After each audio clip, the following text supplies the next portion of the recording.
Bismillahirrahmanirrahim. Assalamualaikum warahmatullahi wabarakatuh. Asyhadu an la ilaha illallah wa asyhadu anna Muhammadar Rasulullah. Allahumma shalli ala sayyidina Muhammad wa ala ali sayyidina Muhammad. Raditu billahi robba wa bil islami dina wa bi Muhammadin nabiyya wa rasula. Rabbi zidni ilma warzuqni fahma. Amin ya rabbal alamin. Masih bersama saya Muhammad Rifki Abdul Razak di sesi pertemuan kelima mata kuliah Mekanika Tanah 1.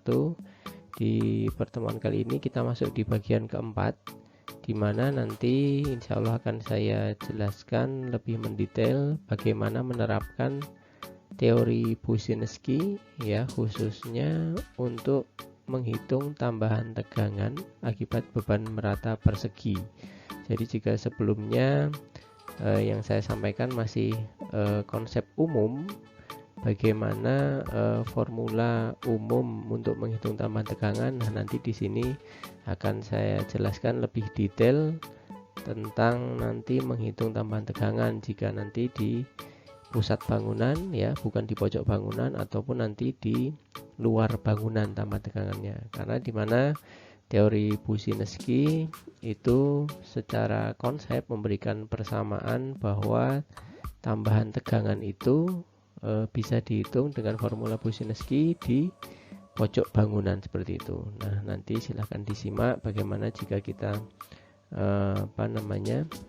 menemukan satu kasus harus menghitung tambahan tegangan di titik yang bukan merupakan pojok bangunan seperti itu.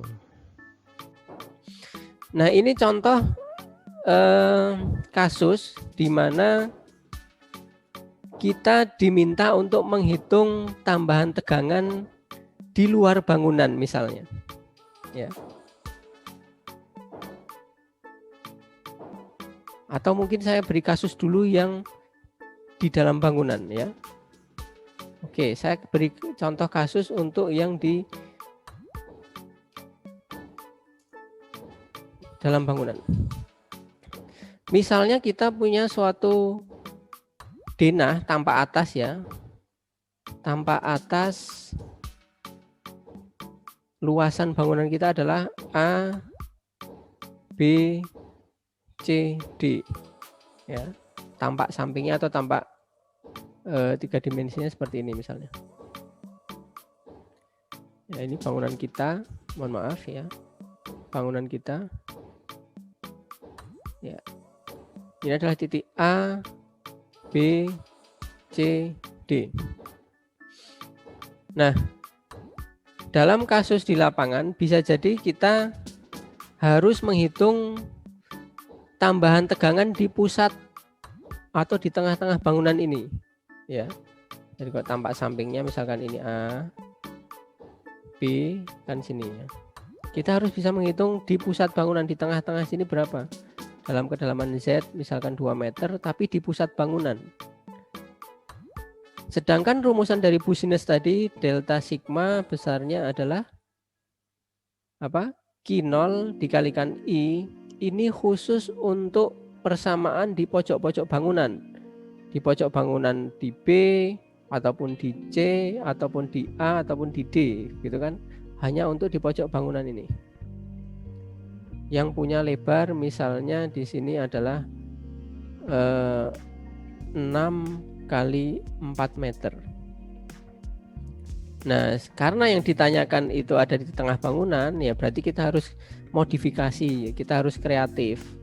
Bagaimana caranya? Ya sudah, karena rumus ini hanya bisa untuk di pojok bangunan, maka posisikan nilai misalkan E ini sebagai satu titik di pojok bangunan. Bagaimana caranya? Ya sudah, tarik garis saja. Nah, garis seperti ini. Sehingga seolah-olah titik E ini ada di pojok bangunan denah baru. Misalkan kita tinjau di sini adalah A aksen, ya sudah terserah nanti mau notasinya apa. Ini adalah D aksen. Misalkan di sini ada E aksen. Ya. Di sini ada C aksen misalnya. Ya, titik ini. Nah, sudah berarti titik E ini sudah berada di pojok bangunan untuk luasan 1, luasan 2, luasan 3, atau luasan 4. Nah kalau ini persis di tengah-tengah bangunan, berarti ini punya lebar berapa? Ini 3 meter, ini 2 meter. Nah berarti tambahan tegangan di titik E bisa kita hitung berdasarkan bangunan A aksen E, D aksen D, atau tidak lain adalah luasan satu ini, ya bisa kita hitung ya dengan cara identifikasi. Nilai B-nya menjadi 3, kemudian L-nya menjadi 2. Ini nanti bisa kita hitung M sama dengan 3 per Z, Z-nya tadi berapa? 2. Kemudian N adalah L per Z, itu adalah 2 per 2. Akan ketemu nilai apa? Nilai I ya, ketemu nilai I. Maka tambahan tegangan di titik E adalah Q0 kali I. I-nya berapa? Nah ini akibat luasan pertama ya, akibat luasan pertama, dimana luasnya adalah 3 meter kali 2 meter. Nah untuk kasus ini misalnya di tengah bangunan, tentu saja kan luasan nomor 2, luasan nomor 3, luasan nomor 4 kan luasannya sama kan ya. Ya sudah, berarti tinggal dikali 4 saja ini tadi bisa. Oh berarti tambahan tegangan E total ya sama dengan ya ini tadi dikalikan 4. Dikalikan 4 karena dia di tengah-tengah bangunan. Seperti itu. Oke. Nah, kemudian saya berikan kasus lagi untuk misalnya di luar bangunan. Ya. Kasus yang lebih kompleks lagi. Jadi denah bangunan kita ada di sini A, B, C, D. Ya, ini adalah bangunan A, B, C, D. Di pojok bangunan oke, sudah tidak masalah ya, tinggal diidentifikasikan. Di titik tengah bangunan sudah oke, nggak masalah. Kalau tidak di tengah, di mana? Misalkan di sini juga bisa, ya sudah nanti tinggal identifikasi. Berarti harus 2 kali atau 3 kali. Kalaupun nanti yang ditanya di sini ya berarti harus dihitung 4 kali kalau berbeda. Berarti akibat luasan 1 dihitung sendiri, akibat luasan 2 harus dihitung sendiri, akibat luasan 3 harus dihitung sendiri, akibat luasan 4 harus dihitung sendiri. Nah intinya berarti di dalam denah di dalam gedung sudah tidak masalah karena sama-sama memang berada di bawah bangunan. Nah kalau ternyata misalnya kasusnya itu adalah di luar bangunan di sini, nah kita ditanya untuk menghitung tambahan tegangan di titik E misalnya E di sini di luar bangunan ya. Padahal pojokan bangunan hanya ada di sini jauh ya, misalkan ini jaraknya misalkan 2 meter ya, ini panjangnya misalkan adalah 4 meter kali 3 meter. Nah bagaimana cara menghitung tambahan tegangan misalkan dilihat dari samping seperti ini ya, bangunan kita ada di sini, nah, titik A ada di sini, titik B ada di sini, kemudian titik E itu ada di jarak 2 meter dan kedalaman Z misalnya 3 meter. Nah, padahal rumusan kita tadi delta sigma itu nilai Q kalikan I, ini dari grafik, ini adalah beban merata khusus untuk di pojok bangunan ya, di pojok bangunan. Ya berarti kita harus memposisikan titik E ini seolah-olah di pojok bangunan. Bagaimana caranya? Ya sudah, seolah-olah kita buat lagi baru di sini biar tidak bingung ya.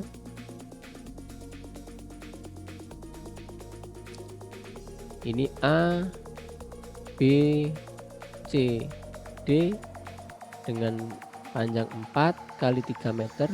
Titik E-nya di sini ya, titik E-nya di sini.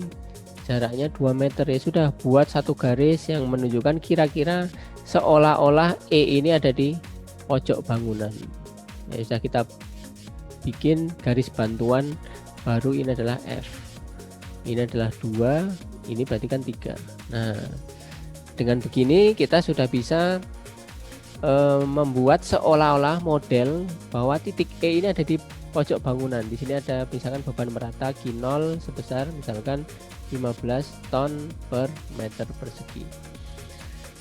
Ya sudah, berarti kita anggap sebagai awalnya kita anggap bahwa 15 ton per meter persegi itu juga akan melingkupi luasan A, E, F, D seluruhan, seolah-olah seperti itu.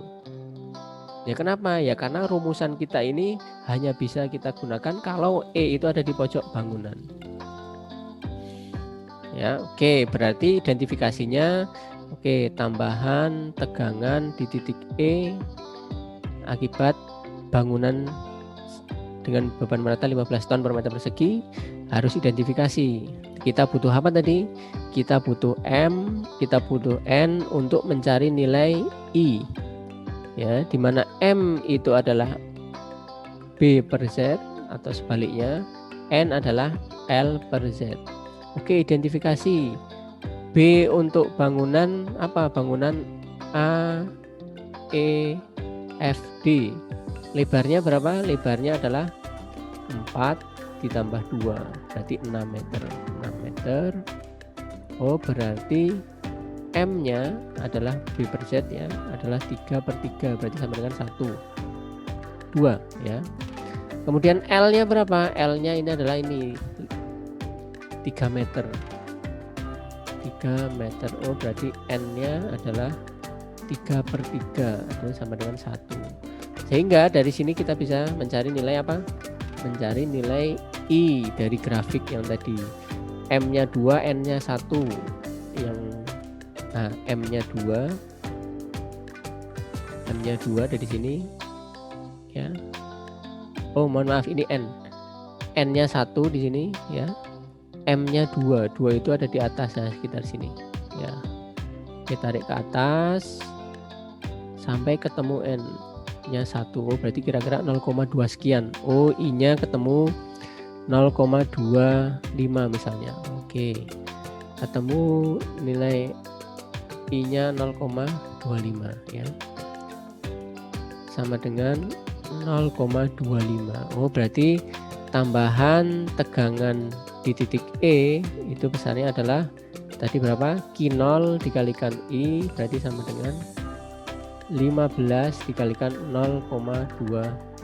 Berarti kira-kira besarnya adalah 3,6an ya, ton per meter persegi. Tapi ini nilai 3,6 ton per meter persegi ini adalah tambahan tegangan jika di titik ini atau di luasan ini, di luasan 2 sini, itu juga ada tambahan tegangan sebesar 15 ton per meter persegi.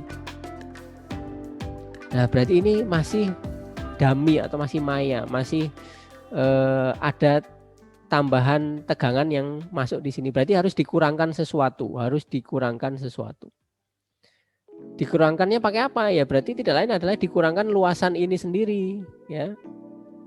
Nah, berarti kita harus menghitung tambahan tegangan yang kira-kira kalau di sini ada apa ya? Berarti harus menggunakan luasan apa? Luasan B, E, F, C. Identifikasi saja. Lebarnya itu 2, kemudian panjangnya itu 3. Ya, nanti akan ketemu M baru dan ketemu N baru, ketemu I baru, maka ini tambahan tegangan untuk mengurangkan nilai 3,6 yang tadi. Ya, paham ya? Jadi titik dimanapun nanti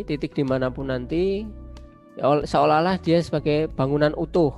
Nah, tinggal dikurangkan bagian yang memang sebetulnya tidak ada. Nah, seperti itu. Nah, untuk kasusnya saya berikan contoh satu lagi ya. Untuk kasusnya saya berikan contoh satu lagi di luar tapi lebih kompleks lagi. Nah, misalnya kita punya bangunan seperti ini ya. Bangunan A, B, C, D. Di dalam bangunan tadi tidak masalah ya. Kemudian di luar bangunan yang segaris juga tidak masalah. Di sini atau mungkin nanti di sini segaris kan tidak masalah ya. Tinggal ditarik garis tambahan. Nah, menjadi masalah kalau misalnya ternyata titik yang kita tinjau itu di luar garis bangunan ini sendiri. Ada di sini misalnya, ya, ada bangunan di sini. Ya, mau memperpanjang AB ke kanan juga nggak ketemu, mau memperpanjang AB ke kanan juga tidak ketemu, mau memperpanjang BC ke bawah juga tidak ketemu. Ya, titik misalnya ini titik E lah ya di sini. Ya sudah. Prinsipnya apa tadi? Prinsipnya adalah tambahan tegangan yang besarnya adalah Q0 kali I ini itu di mana? Di pojok bangunan. Nah, bagaimana caranya? Ya sudah, mau tidak mau kita membuat satu luasan baru. Ya, satu luasan baru yang menyebabkan dia ada di pojok bangunan. Jadi E ini ada di pojok bangunannya. Ya, sudah di pojok bangunan. Kita buat garis bantuan baru saja di sini. Ya. Notasinya terserah mau pakai apa. Misalkan A, B, C, D, E, mau F juga boleh ya. F, G, H, I. Nah, kalau sudah banyak luasan seperti ini, misalnya tadi di sini lebarnya adalah 6 meter, misalkan di sini adalah 4 meter. Ternyata titik E ini punya jarak ke kanan itu sebesar misalkan 3 meter ya. Kemudian jarak di bawahnya adalah misalkan 2 meter. Sudah, berarti bisa diidentifikasi nanti masing-masing. Nah, kalau sudah punya luasan yang banyak sekali ini, luasan 1, luasan 2, luasan 3, luasan 4 ya, maka lebih baik nanti pakai tabel saja. Ya, pakai tabel ya. Pakai tabel, kemudian kasih nomor misalkan. Biar mudah ya. Nomor 1. Nah, karena tinjauan kita titik E, ya misalkan bangunan yang memang berdiri itu hanya di luasan 1. Ya, luasan 2, luasan 3 maupun luasan 4 ini tidak ada bangunan. Ya, misalkan di titik 1 ini nilai Q-nya adalah misalkan 15 ton per meter persegi ataupun berapa ya. Ya sudah, karena tinjauan kita titik E, maka cari luasannya. Sini kasih luasan ya. Luasan. Nah, luasan untuk yang melingkupi titik E. Apa yang pertama? Ya tentu saja luasan totalnya ini. Ya, luasan totalnya luasan F E I D. Nah, harus luasan yang kita tinjau E ini harus masuk di dalamnya. Ya. Nah, berarti harus kita identifikasi. Ya. B-nya berapa? B-nya itu berarti kan dari sini ke sini. Nah, ingat ya, kebalik nggak masalah ya. Oke.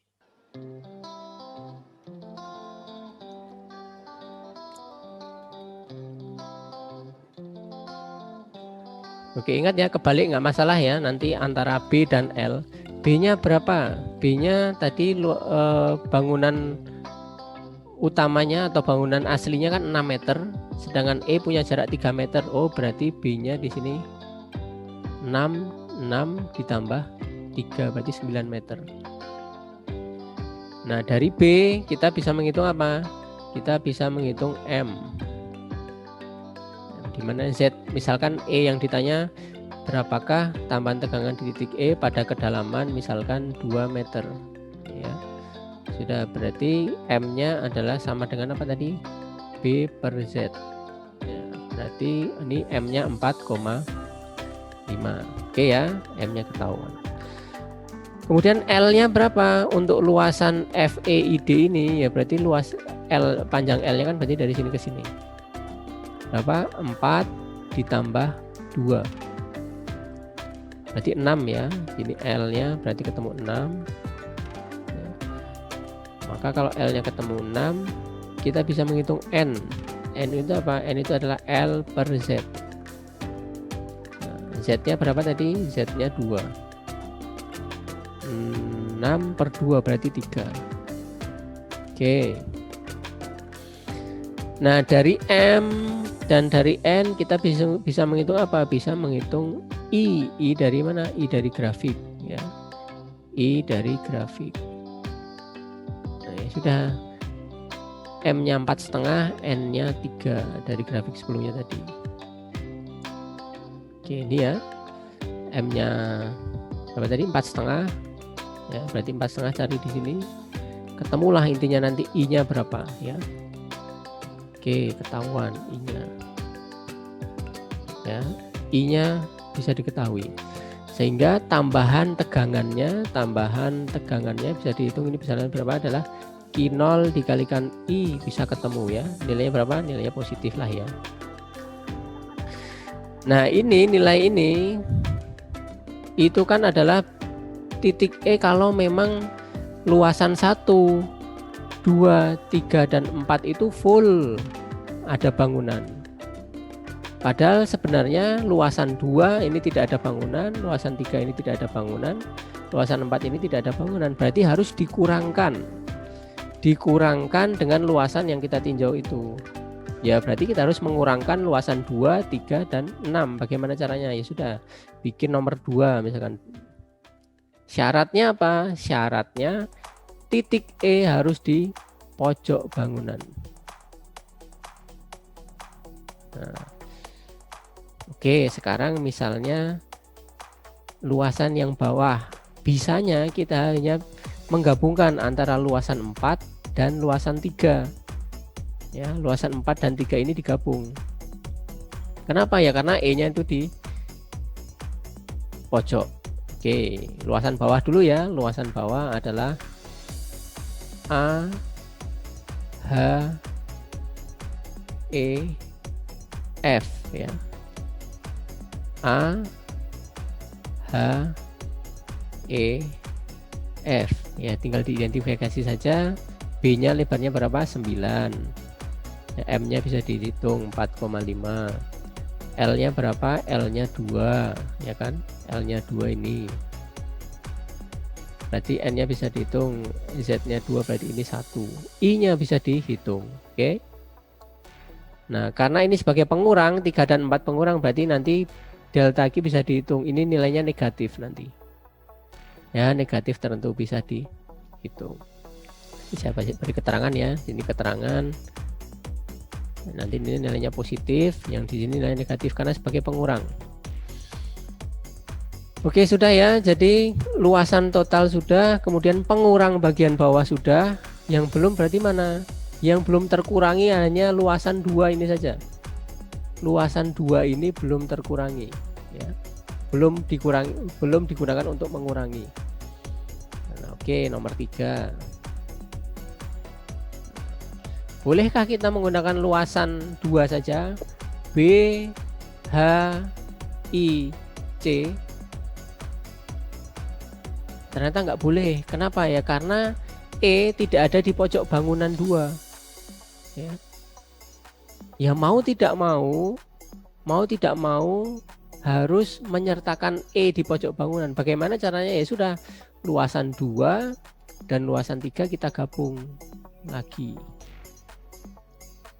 Loh, kan tadi yang 3 sudah kita gabung dengan 4. Ya sudah, karena mau tidak mau E harus di pojok bangunan, lakukan saja ya, lakukan saja luasan untuk G, E, I, C ya. Ini E tadi ada di pojok bangunan, ini E ada di pojok bangunan. Identifikasi ya. L-nya berapa, B-nya berapa, konsisten, berarti arah ini 3. Nah, nanti berarti bisa dihitung. Z-nya 2, berarti ini adalah 1,5. L-nya berapa? L-nya berarti dari sini ke sini kan. 2 ditambah 4, berarti 6. Nah, N-nya bisa dihitung N per 2. Z, L per Z. Berarti ini 3. Nah, dari M dan N, M tadi 1,5 dan N3 itu bisa dihitung I-nya dari grafik ya. Nah, kemudian karena kita maksudnya nanti untuk mengurangkan, berarti nilai delta sigmanya juga bisa dihitung. Sebagai pengurang kan nilainya negatif juga. Apakah sudah selesai? Belum. Kenapa ya? Karena luasan 3 tadi kita 2 kali menggunakannya. Satu ada di luasan kedua ini. Luasan 2 kan gabungan antara 6 dan 3. Ya, 2 ini tadi adalah 6 dan 3. Ya. Kemudian yang nomor 3 ini adalah 2 dan 3. Artinya luasan 3 ini 2 kali kita gunakan. 2 kali kita gunakan. Nah, berarti kita harus mengurangkan 1 kali lagi ya di sini. Jadi kita mengurangi 2 kali, berarti harus menambahkan kembali. Ya, berarti di 4. Di 4 ini harus kita tambahkan luasan apa? Luasan G, E, H, B. E ada di pojok bangunan. Identifikasi saja. B-nya berapa? B-nya 3. Ya. Ini berarti M-nya 1, M-nya 1,5 ya berarti. Kemudian L-nya adalah 2, maka N-nya adalah 1 ya. Nah, I-nya bisa dilihat dari grafik. Ya, ini tadi negatif. Nah, jadi yang luasan nomor 3 tadi dikurangi 2 kali di sini. Ada luasan nomor 3 di sini. Di sini ada luasan nomor 3 di sini ya. Jadi tadi ada luasan ini 3 dan 6 tadi ya. Ini adalah 3 dan 2. Nah, berarti ini adalah luasan 3. Nilainya harus positif nanti di sini. Nah, jadi di sini ada positif 3 yang akan menghilangkan tadi yang negatif 3 salah satu di sini. Apakah sudah selesai? Sudah selesai karena semua luasan sudah kita hitung. Ya sudah, berarti tinggal kita jumlahkan saja tadi. Oh, berarti tambahan tegangan di titik E akibat luasan bangunan utama ini bisa kita hitung seperti itu. Itu ya, jadi ini kasus yang di luar, sehingga nanti kalau kita ketemu dengan kasus yang lain ya, sejauh apapun juga bisa kita hitung bangunannya di sini, denah bangunan di sini kita bisa menghitung di titik manapun ya, gitu. Nah, ini juga nanti bisa kita kombinasikan dengan bangunan-bangunan yang lain seperti itu.